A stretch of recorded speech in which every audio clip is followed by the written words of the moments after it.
I came to class. So you might not understand what I'm trying to say to you, and that can be really frustrating to me. So that's what this awesome lady, her name's Agneta, or Agneta, if you're going to be authentic about it, once dealt with every day, and she's my mom. So she was born and raised in Sweden, and she came here 30 years ago, and she had to adapt to a completely foreign language and culture. So I especially admire her tenacity and open-mindedness to change. So first, she didn't know a single person here, and she didn't speak the language, and she was used to a completely different culture. So a few of you have come to the U.S. and grown up in different parts of the world, so you can relate to this. So she was a native-born Swede and came to the U.S. for the first time 30 years ago. So when she was 21, she was in that phase of not really knowing what to do with her life. And so she wanted to explore the world a little bit. So she had an aunt and uncle that lived in Seattle, and so she came to stay with them and studied abroad there.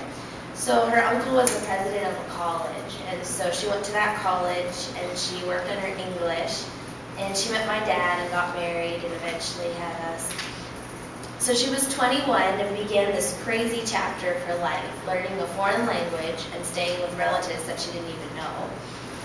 And so her decision to visit America began this new road of adaptation to foreign culture and language, and required a lot of perseverance. So perseverance is the quality that I really admire in her. And she had to learn to communicate and master English.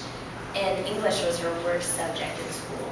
So the way my mom felt about English was the way most American kids feel about math. So not good.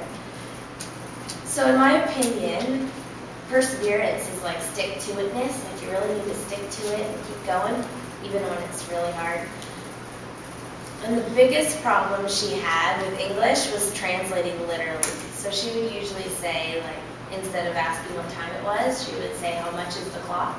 And people would say, "It's not for sale."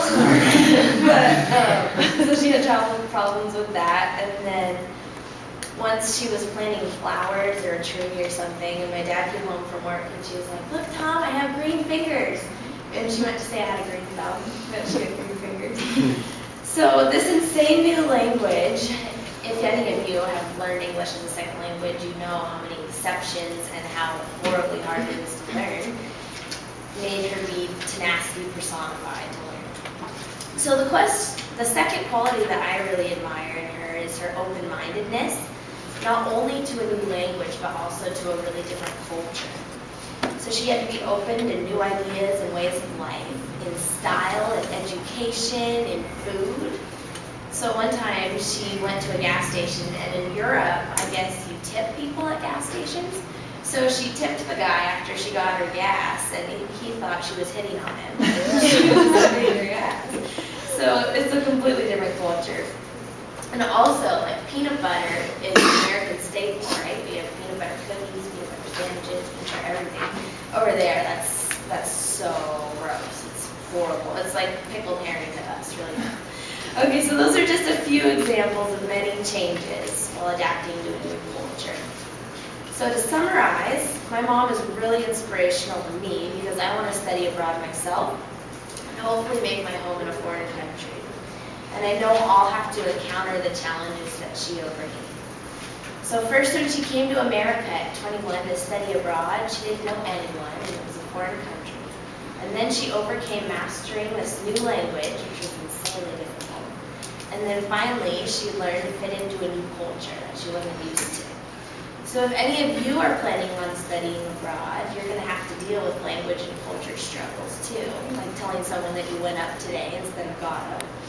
And as my mom would say, you're in for a tough journey, but looking at her and seeing what an awesome person she became, I say it's worth it.